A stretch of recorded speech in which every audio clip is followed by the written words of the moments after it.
Gita press गोरा आविर्भाव जन्म। आविर्भाव माने जन्म, तिरोभाव माने मृत्यु हुआ करता है।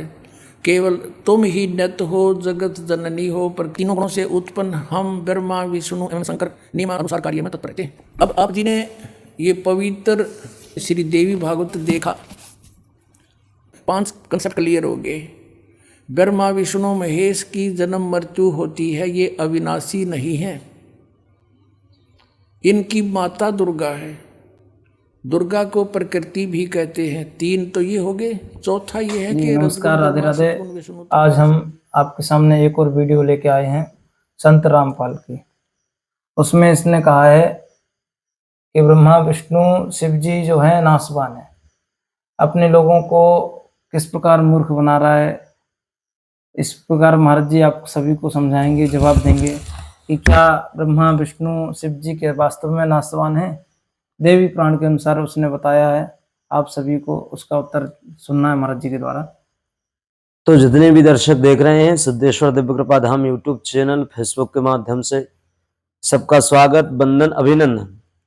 वो क्लिप ये है, पहले आप लोग देख लें, फिर ये वाली क्लिप।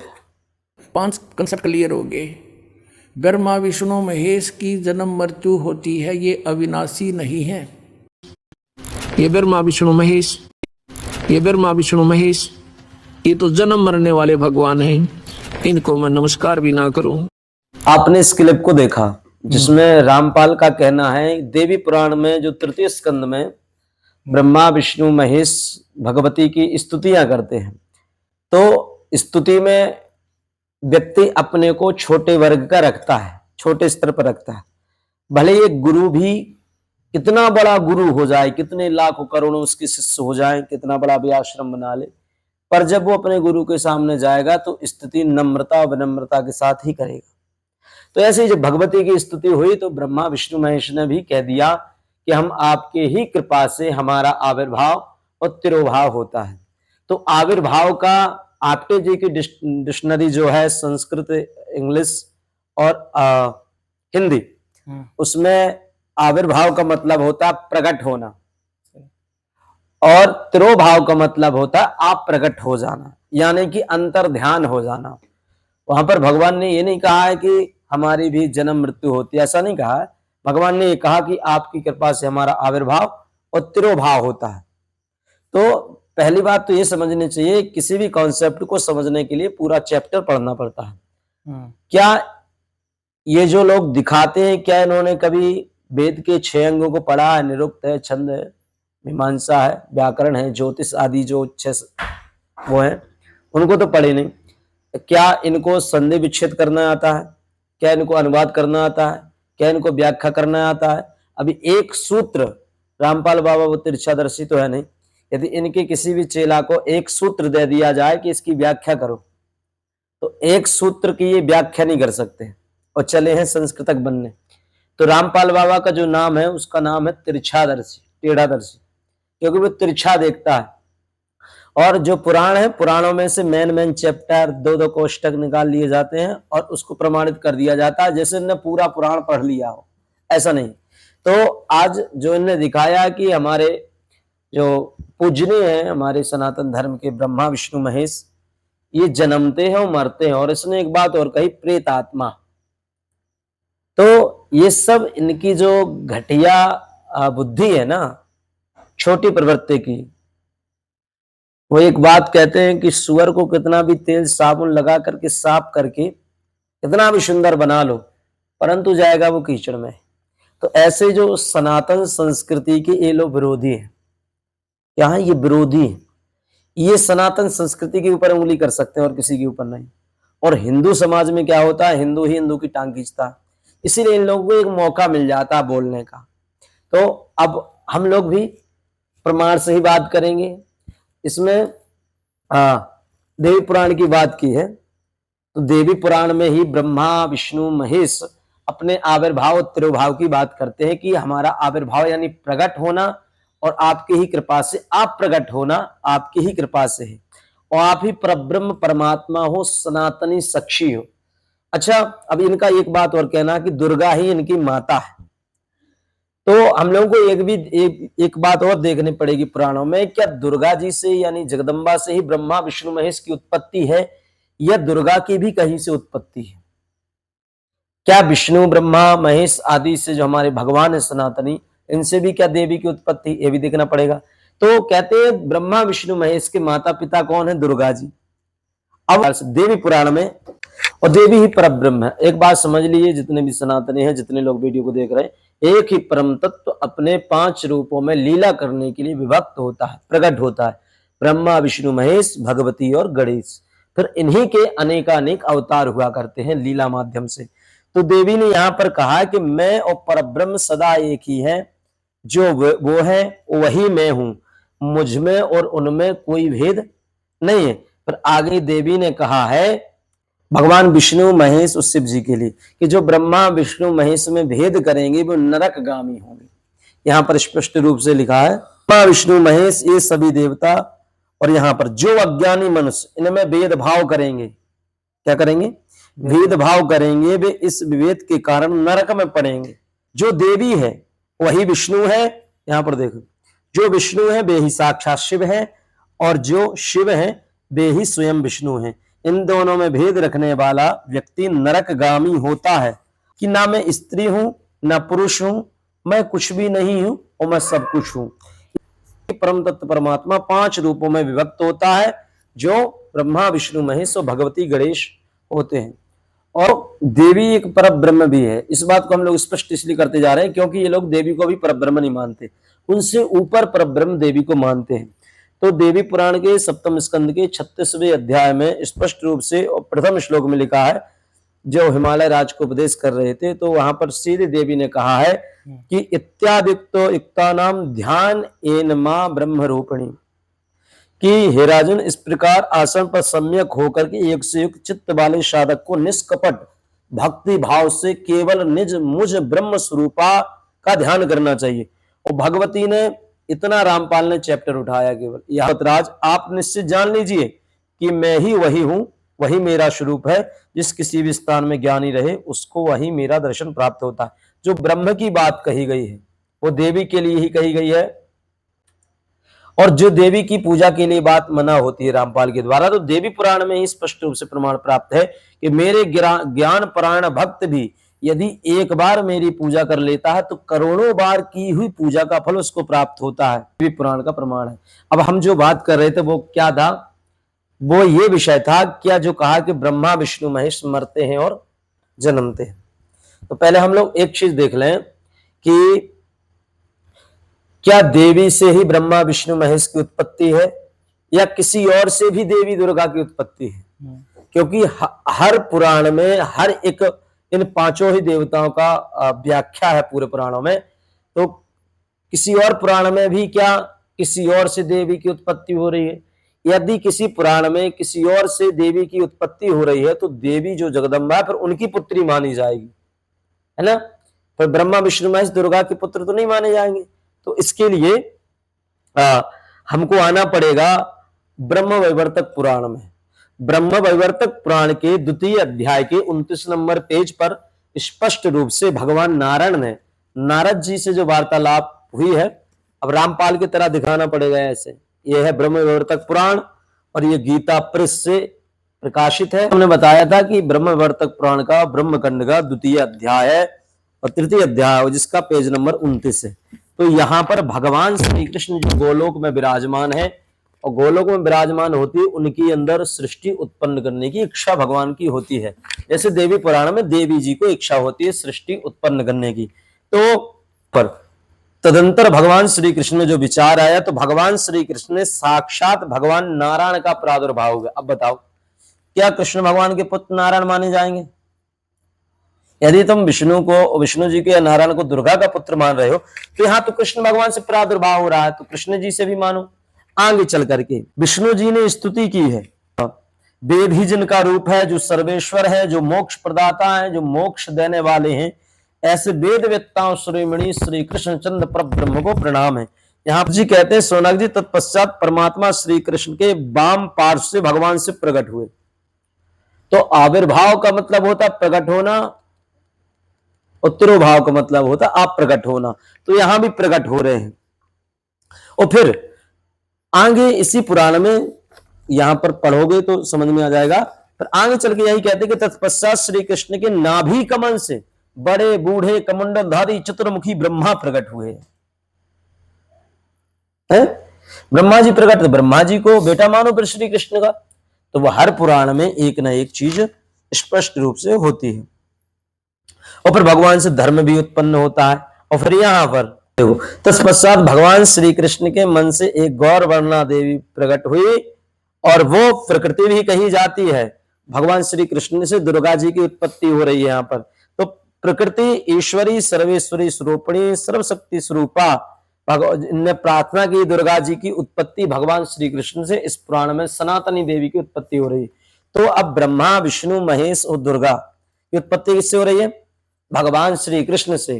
तो इन सबके माता पिता भगवान श्री कृष्ण और राधा रानी हुए। दुर्गा जी की भी उत्पत्ति भगवान श्री कृष्ण से हो रही है। आगे इन्होंने एक चीज और कही, जैसे कि इन्होंने कहा कि विष्णु जी जन्म मरते हैं, जन्मते हैं और मरते हैं, तो ये भी प्रमाणित कर देंगे कि विष्णु जी मरते या जन्मते नहीं है, शुद्ध। और भगवान जो विष्णु है ना, मिलावटी नहीं है। विष्णु पुराण में प्रथम अंश के द्वितीय अध्याय के प्रथम श्लोक में स्पष्ट किया है कि जो विष्णु जी है ना, वो क्या है? देखो, ये है विष्णु पुराण, और विष्णु पुराण के प्रथम अंश के द्वितीय अध्याय के प्रथम श्लोक में स्पष्ट भगवान ने कहा है। देखो, ये विष्णु पुराण है। अब विष्णु पुराण ये देखिए, जो ब्रह्मा विष्णु और शंकर रूप से जगत की उत्पत्ति, स्थिति और संहार के कारण हैं तथा अपने भक्तों को सागर से तारने वाले हैं, उन देखिए उन विकार रहित, जिनमें किसी भी प्रकार का विकार नहीं है, विकार रहित और मिलावटी नहीं भैया। जैसे तुमने कबीर को मिलावट कर दिया, परमात्मा घोषित कर दिया, और वो तुम्हारा केणादर्शी तिरछादर्शी। हाँ, तो ये उन विकार रहित, इसमें मिलावटी, शुद्ध अविनाशी। अविनाशी का मतलब समझते हैं? अविनाशी का मतलब होता है जिसका कभी नाश नहीं होता, और जिसका नाश ही ना हो वो जन्मेगा या मरेगा क्यों? वो तो शुद्ध अविनाशी हैं। और शुद्ध अविनाशी परमात्मा सर्वज्ञ, जैसे कबीर का अर्थ सर्वज्ञ लेते हैं लोग, तो विष्णु का भी अर्थ, विष्णु जी भी सर्वज्ञ हैं और सर्वत्र हैं, ऐसा नहीं है। श्लोक भी अविकाराय शुद्धाय नित्याय परमात्मने और सदैक रूप रूपाय विष्णवे सर्वजिष्णवे नमो हिन्नगर्भाय हरे शंकराय च वासुदेवाय ताराय। तो यहां पर देखो, विकार है तो शुद्ध अविनाशी परमात्मा सर्वरस और एक रस सर्व विजय भगवान वासुदेव विष्णु को नमस्कार है, जो एक होते हुए भी अनेकानेक रूप धारण करते हैं, जो परम स्वतंत्र मोक्ष प्रदान करते हैं। ये विष्णु पुराण में है। और ये लोग कहते हैं गीता में जो काल की बात होती है, एक बार और समझ लीजिए कि भगवान विष्णु ही काल है। तो कहते हैं ना ये लोग, रामपाल का कहना ये होता है कि काल निरंजन जो है ब्रह्मा विष्णु है, इसका माता पिता है, पिता है, यही कहते हैं ना। ब्रह्मा विष्णु में इसका पिता कौन है? कहते हैं काल निरंजन। क्या है? काल निरंजन।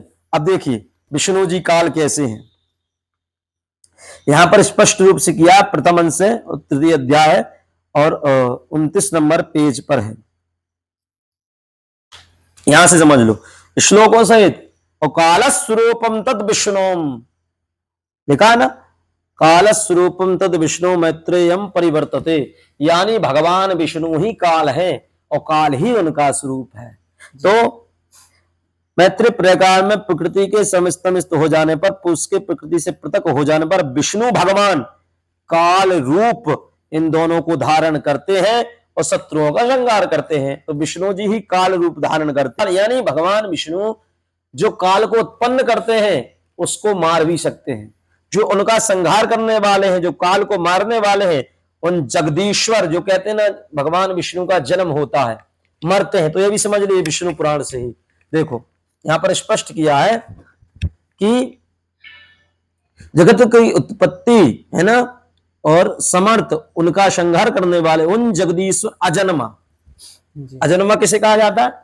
जिसकी जन्म मृत्यु नहीं होती, अजन्मा अखंड अविनाशी, तदेकम परमम वस्तुम सत्यम एवं प्रत्यक्षसे स्वरूपम के अपि विद्वांसो ब्रह्मण्य प्रशंपर। एक ही परम तत्व परमात्मा जब अनेक अनेक रूप धारण करके विभिन्न लीलाएं करता है तब वो अनेकानेक नामों से जाना जाता है, ऐसा विष्णु पुराण में कहा गया है। अजन्मा अक्षय जिसकी कभी क्षति ना हो और भगवान विष्णु को नमस्कार है, तो ये विष्णु पुराण में स्पष्ट रूप से प्रमाण है। और ऐसा नहीं कहते हैं कि जैसे कबीर को तो पता नहीं था इनने काल को उत्पन्न किया, 1,00,000 जीवों को वो रोज खाता है, इनका कबीर का जो काल है, यहां पर समझ लो क्या कबीर को पता नहीं था कि आने वाले लोगों को ये खाएगा, जाल में फंसाएगा? तो ये तो विष्णु जी है, यहां भी देख लो, प्रथम अंश 22वां अध्याय है और 22वां श्लोक है। यहां पर स्पष्ट रूप किया गया है, जो भूत भविष्य और वर्तमान जिनके भूतेश्वर तथा सभी भूत भगवान विष्णु के अंश से उत्पन्न होते हैं, सृष्टि पालन कार्य में प्रवृत्त सर्वेश्वर श्री हरि को छोड़कर और किसी में भी पालन करने की शक्ति नहीं है। आगे एक चीज और कही है, यह देखो क्या कहा गया है, 36 काले न बिना ब्रह्मा सृष्टि निष्पादको दुजा न प्रजापतया सर्वे चैवाखिल जन्या। यह अतः भगवान काल रूप विष्णु ही सर्वदा सृष्टि के कारण है। तो यहां पर भगवान ने अपनी विभूतियों का वर्णन किया और एक यहां पर भी स्पष्ट रूप से किया गया कि भगवान विष्णु ही ज्ञान कला का अवतार धारण करके व्यास रूप में आते हैं और वेद पुराण शास्त्रों की रचनाएं करते हैं। तो यह अविनाशी एकाक्षर ही ब्रह्म है और यही व्यापक है, यही परब्रह्म परिपूर्ण परमात्मा भगवान विष्णु है। अक्षर भी परमात्मा विष्णु है, परम अक्षर भी विष्णु है और परम तत्व परमात्मा पूर्ण ब्रह्म भी विष्णु है। अब एक चीज इस पुराण से स्पष्ट करते चले, जैसे कि इनका कहना है कि भगवान जो है, क्या विष्णु जी मोक्ष प्रदान करते हैं? विष्णु जी मोक्ष दे सकते हैं? तो यहां पर स्पष्ट रूप से कहा गया, यह है विष्णु पुराण षष्ठ अंश का 8वां अध्याय 57 नंबर श्लोक पर कहा गया है। यहां पर देखो जी। जिनमें चित्त लगाने वाला कभी नरक में नहीं जा सकता, जिनके स्मरण से स्वर्ग भी विघ्न रूप है, जिनमें चित्त लगाकर जाने पर ब्रह्मलोक भी अति तुच्छ प्रतीत होता है। मतलब जिनके चित्त लगाने पर, जिनका ध्यान करने पर ब्रह्मलोक स्वर्ग भी तुच्छ है उनके सामने, तथा जो अव्यय प्रभु निर्मल चित्त पुरुषों के हृदय में स्थित होकर के उन्हें मोक्ष दे देते हैं। यहां पर ये जी। केवल उनका हृदय में ध्यान करने पर ही भगवान विष्णु से मोक्ष दे देते हैं और छोटी सी वस्तु मोक्ष है भगवान विष्णु की, इसमें आश्चर्य नहीं करना चाहिए। तो इसमें यह हो गया कि भगवान विष्णु अविनाशी है, अजन्मा है, विकार रहित हैं और जो गुण हैं उपाधि रहित हैं, लेकिन लीला करने के लिए वो गुणों में विभक्त हो जाते हैं। तो ये विष्णु जी पुराण से स्पष्ट होता है कि विष्णु जी अजन्मा और अविनाशी हैं। शिव पुराण में स्पष्ट रूप से यहां पर वर्णन किया है शिव जी का। हाँ, ये शिव पुराण है, रुद्र संहिता है, सृष्टि खंड है और 5वां अध्याय है जिसका 20वां श्लोक है, जहां पर भगवान जिन्हें श्रुति सत्य स्वरूप अनंत स्वरूप परमानंद परम पुरुष कहते हैं, जो प्रभा रहित उपाधि रहित, जो कहते हैं ना कि भाई इन तीनों गुणों से ब्रह्मा विष्णु महेश बंधे हैं, परंतु तीनों गुणों को लीला करने के मात्र आकृति रहित निर्गुण योगीगम सर्वव्यापक एकाकार है और दूसरा कोई नहीं। भगवान शिव ही अविनाशी परम तत्व परमात्मा चिदात्मा अविनाशी पराख ब्रह्म कहे गए हैं। मूर्ख लोग इन्हें नहीं जानते। ईश्वर है और परम तत्व परमात्मा भगवान शिव अजन्मा अविनाशी हैं, इनका कोई जन्म या मृत्यु नहीं होती। ये शिव पुराण में स्पष्ट रूप से कहा गया है। यहां पर भगवान शिव जो काशी आदि क्षेत्र हैं उनमें भक्ति पूर्वक निवास करने पर मनुष्य मोक्ष प्राप्त कर लेता है। ओम नमः शिवाय मंत्र जाप करने पर भी मोक्ष प्राप्त कर देते हैं। तीर्थों पर उनका नाम लेने पर भी भगवान शिव मोक्ष प्रदान कर देते हैं। ओम का उच्चारण करने पर भी मोक्ष प्रदान शिव ही करते हैं। वही काल है, अविनाशी है, ब्रह्म है, अजन्मा है। इस सारी चीजें शिव पुराण में भरी पड़ी हुई हैं। शिव जी पर अभिषेक नहीं करना चाहिए, शिव जी का पूजन नहीं करना चाहिए। तो ये है मत्स्य पुराण, यहां पर देख लेना, ये मत्स्य पुराण है और 54वां अध्याय है और 615 नंबर पेज है। यहां पर स्पष्ट किया गया है भगवान शिव के लिए। देखें यहां पर क्या कहा गया, देखो न स जातो महादेव भूत भव्या भूत भवा शरण्य शाश्वत शास्ता शंकरा परमेश्वरा। शाश्वता का मतलब समझ ही गए होंगे, जो शाश्वत है, जो भूत भविष्य वर्तमान तीनों कालों में वर्तमान रहने वाले हैं। मतलब अब जो तीनों कालों में हैं उनका कभी नाश नहीं होता है। जो जीवों के शरणादाता हैं, अब यहां भी एक चीज समझ ले, रामपाल के जितने चेला हैं, यहां देखो यहां पर एक चीज कही गई है, अविनाशी है भगवान शिव, अविनाशी है और नियमात्मक है, कल्याण करता है, परमेश्वर है। वे महादेव उत्पन्न नहीं हुए हैं, अर्थात अनादि है और उनका जन्म नहीं होता, क्योंकि वो अजन्मा है, अविनाशी है। यहां पर स्पष्ट रूप देखो ना, श्लोक भी यही कह रहा है। देखो ब्रह्मा विष्णु भवेन मुनियो जन्म मृत्यु जरार्दः तस्यैते परमेश्वरस्य सर्वे क्रीडा नकाशिरे। भगवान विष्णु ब्रह्मा महेश को जो जन्मने वाला मरने वाला समझता है वो मूर्ख होता है, नरकगामी होता है और सर्वे क्रीडा नकागिरे। ये क्रीडा लीला करने के लिए प्रकट होते हैं, वो अपनी लीलाएं करते हैं। तो यहां से स्पष्ट होता है भगवान शिव अविनाशी है, परमात्मा है, परब्रह्म है, परम तत्व है। तो ये मत्स्य पुराण से हमने प्रमाण दिखा दिया। ये है स्कंद पुराण। हमारे शंकराचार्य भगवान भी कहते हैं सर्वशक्तिमान परमात्मा वो है जो सृष्टि बनाता भी है और सृष्टि बनता भी है। कोई कहता है भाई मैं सृष्टि बना सकता हूं, अपने 7वें तखत पर बैठा हूं, वहां से नहीं आ सकता। तो हमारा सर्वशक्तिमान परमात्मा इसलिए है कि वो सृष्टि बनता भी है और बनाता भी है। ये उत्कल खंड है, पुरुषोत्तम क्षेत्र महात्म्य की कथा है और देव इस कौन सा स्कंद पुराण है, इसको आप स्पष्ट रूप से पढ़ लेना, जो कि यहां पर लिखा गया है स्पष्ट रूप से। यहां पर देखो क्या लिखा है, ऋग यजुर साम अथवा इन 3 भेदों में अभिव्यक्त हुआ है, जिनका सहारा लेकर मैंने संपूर्ण भुवनों की सृष्टि की है, संपूर्ण सृष्टियों की सृष्टि की है। उन्हीं परमात्मा से भिन्न स्थूल सूक्ष्म हर्ष सुदीर्घ और आदि आदि तीनों गुणों से विभाग पूर्वक भिन्न भिन्न कार्यों के रूप में आप ही चराचर जगत हैं। यानी अब देखो तीनों गुण में भगवान विष्णु ब्रह्मा बने नहीं है, तीनों गुणों के विभाग पूर्वक भिन्न भिन्न कार्यों के रूप में आप अनेकानेक लीला करने के लिए उन गुणों को चुनते हैं, ताकि इन तीनों से हम लोग लीलाएं कर सकें।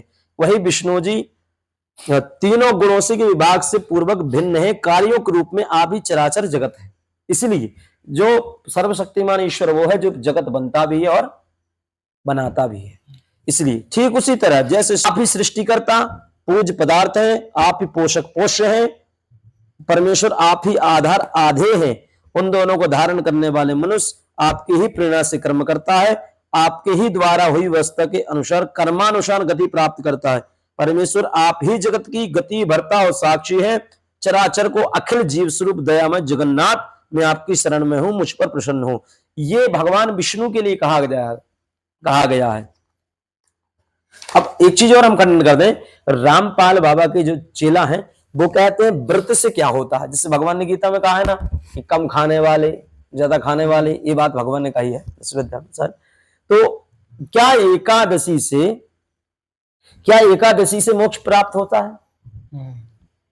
एक कहते व्रत नहीं करना चाहिए, भाई व्रत करना चाहिए। ये पढ़ लो वैष्णव खंड, कार्तिक मास, स्कंद पुराण और 433 नंबर पेज। यहां पर जो राजा चोल है और जो विष्णुदास की यहाँ पर कथा का वर्णन एकादशी महात्म्य कही गई है, तो यहाँ पर पूरा नियम दिया गया है। कहते हैं ओम नमो भगवते वासुदेवाय मुक्ति नहीं है भाई। देखो यहां पर ये जो चोल इनकी रक्षा एकादशी को द्वादशाक्षर मंत्र ओम नमो भगवते वासुदेवाय मंत्र का जाप नित्य आदि मंगल कार्यों में उपचार से भगवान का पूजन आदि करना चाहिए।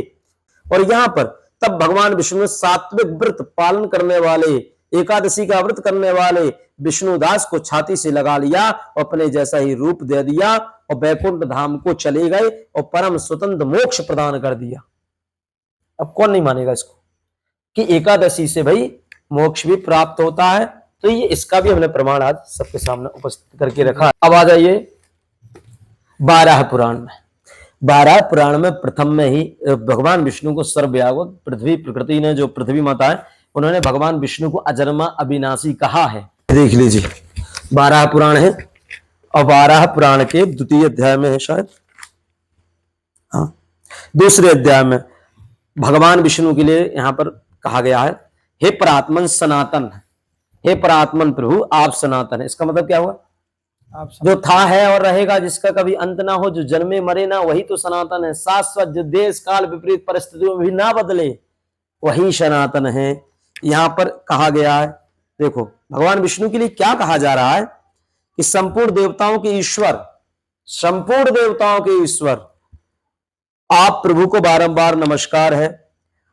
अब ये कहते हैं ना जन्म मृत्यु, यहां पर पढ़ो थोड़ा सा, क्या लिखा है? धनुष सारंग शुभप, आप पर जन्म एवं मृत्यु का प्रभाव नहीं पड़ता, यानी आप जन्म मृत्यु से परे हैं। समझ गए? परात्मन सनातन है आप जी। और उनका कभी किसी काल में नाश नहीं होता। तो तुमने कैसे कह दिया भाई कि ब्रह्मा विष्णु महेश मरते हैं, विष्णु जी मरते हैं, जन्मते मरते हैं, एक पुराण के आधार पर, ताकि उसी पुराण में 9वें स्कंद में स्पष्ट रूप से सच्चिदानंद परम ब्रह्म परमात्मा और जो दुर्गा जगदम्बा की बात कही जा रही, उन्हीं की शक्ति, उन्हीं का पति भगवान श्री कृष्ण को बताया जा रहा है, उन्हीं दुर्गा शक्ति को भगवान शिव की अर्धांगिनी बताई जा रही है। पूरा कॉन्सेप्ट तो पढ़ो रामपाल के चाटुकारों।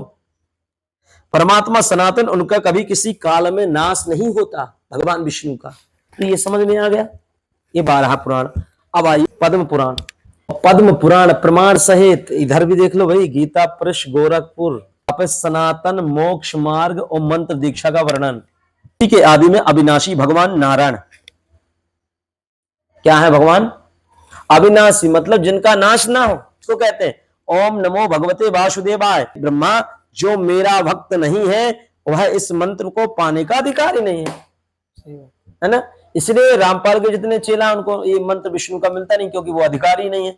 आगे देखिए भगवान विष्णु क्या है? मैं सर्वव्यापी, सर्वव्यापी, सर्वज्ञ, यहां देखो सनातन नारायण हूं। और यहां देखो समुद्र, संपूर्ण लोगों के ईश्वर, सीमान, सुभग, सर्वज्ञ, सर्वशक्तिमान। क्या है? सर्वशक्तिमान, निरंतर, पूर्ण काम, सर्वव्यापक, सर्व के बंधु, कृपामयी, सुधा के सागर, लक्ष्मीपति नारायण। तो इसीलिए सनातन में सर्वशक्तिमान परमात्मा की शरण में जाने की बात होती है। तो ये भगवान विष्णु तो भरी हुई है। राम जी भी अविनाशी है। कौन सा है? ब्रह्म पुराण में। अब इसमें भी हम आपको दिखाते हैं कि आप विष्णु ब्रह्मा अविनाशी हैं कि नहीं है। एक समय समस्त लोगों की सृष्टि करने वाले अविनाशी, अरे कितने बार प्रमाण दिखेंगे, क्यों भरा पड़ा है पूरा। अविनाशी विष्णु अविनाशी और परब्रह्म कहे गए हैं। यहां पर ये ब्रह्म पुराण है, यहां पर भी आप देख सकते हो। यहां पर स्पष्ट रूप से लिखा है, देखो, भूत भविष्य वर्तमान चराचर जगत आप ही हैं। हे देव, आप जो परम स्वरूप है, ये भगवान विष्णु के लिए कहा जा रहा है, श्री कृष्ण के लिए कहा जा रहा है। नित्य, शाश्वत, अनंत, सर्वव्यापी, आकाश रूप, परम शांत, अजन्मा, व्यापक, अविनाशी है, निर्गुण है एवं निरंजन है। जो ये कहते हैं ना काल निरंजन ब्रह्मा विष्णु महेश का पिता है। अरे भाई पढ़ो तो, यहां से ने कॉन्सेप्ट उठा लिया वहां पर निरंजन।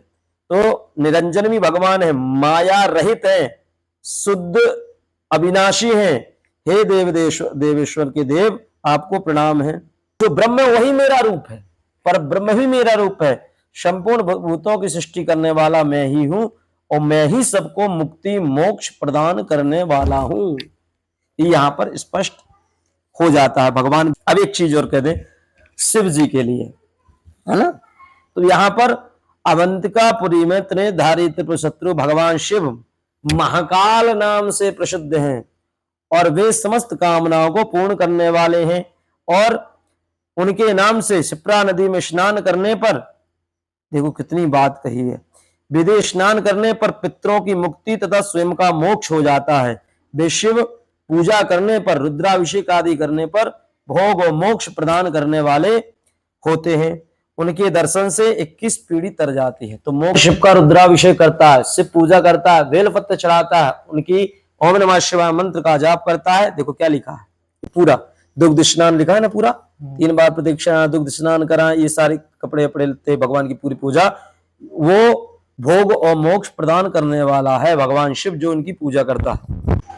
ये गोपाल पूर्वता पनियो उपनिषद है और इसमें भगवान श्री कृष्ण को ब्रह्म कहा गया है, ठीक है ना। देखिए इस प्रकार पंचांग न्यास करके इस 5 पद और 5 अंगों वाले मंत्र का जाप करने पर, साधक मंत्र होने पर परम ब्रह्म स्वरूप श्री कृष्ण को प्राप्त होता है, परम ब्रह्म स्वरूप श्री कृष्ण को प्राप्त हो जाता है। और भी सारे प्रमाणों के साथ हम लोग मिलेंगे। ब्रह्मा विष्णु में एक बार आप लोग नोट कर लें अपनी कॉपी किताब में कि ब्रह्मा विष्णु महेश को परम तत्व पर ब्रह्म अविनाशी अजन्मा कहां कहां कहा गया है, तो उनका प्रमाण हम एक ही वीडियो में इसमें देते हैं, तो आप लोग स्पष्ट रूप से लिख देना।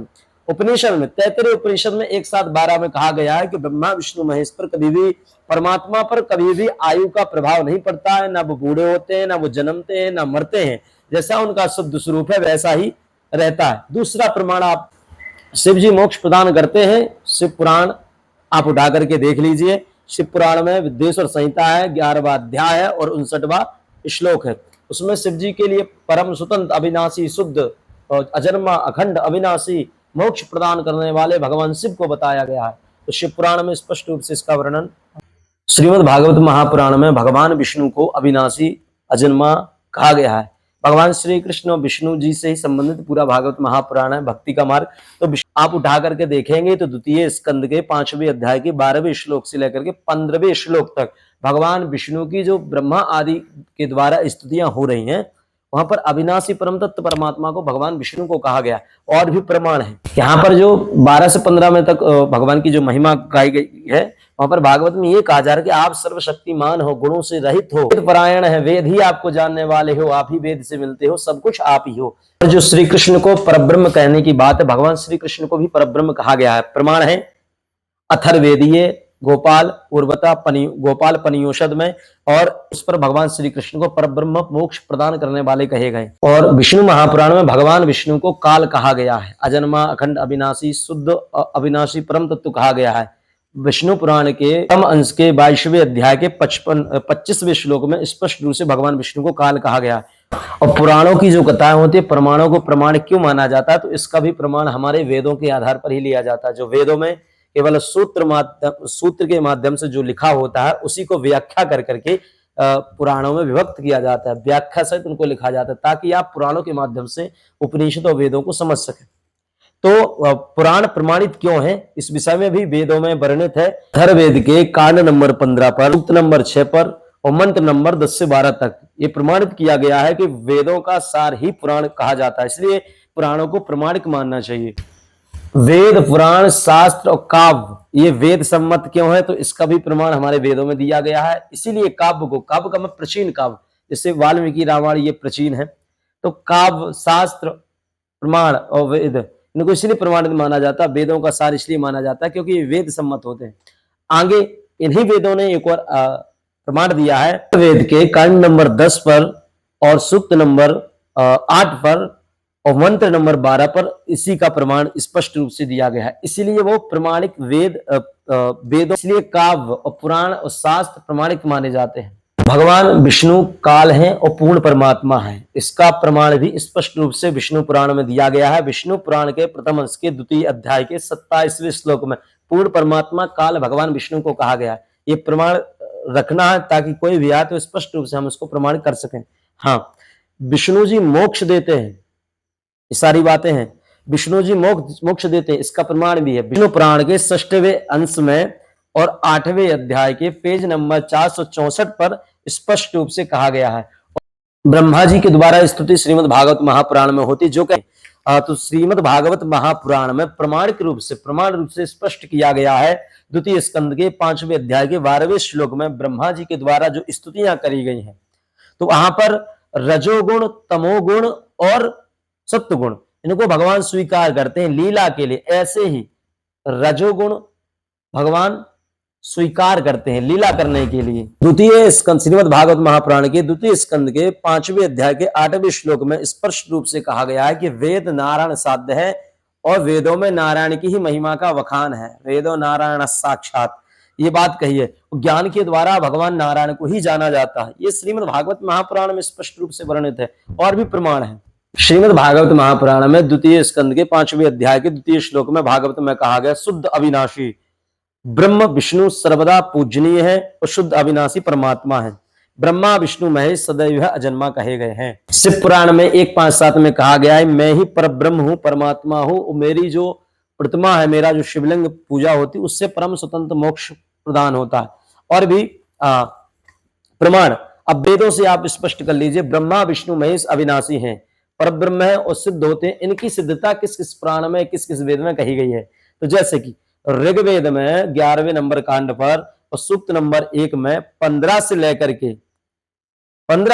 के 21वें मंत्र तक भगवान विष्णु को ब्रह्म कहा जा रहा है और इनकी सिद्धता होती है।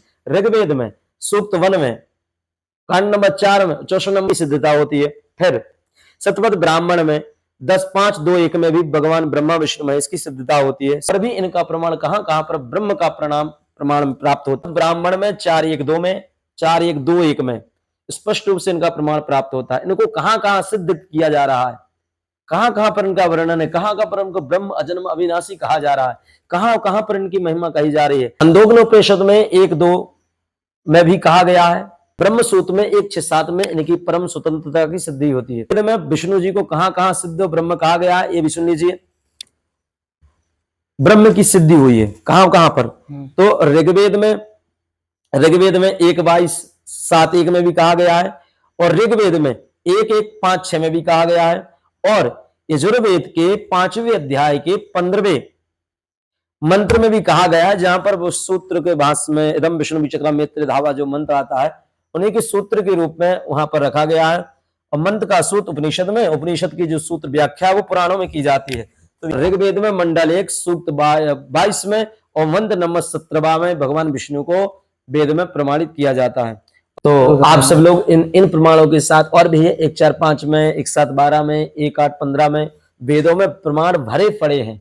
बस आप इस वीडियो को सपोर्ट करें और आज भेजना है। जब तक के लिए जय श्री राम, श्री कृष्णा, राधे राधे। फिर मिलेंगे न्यू वीडियो में।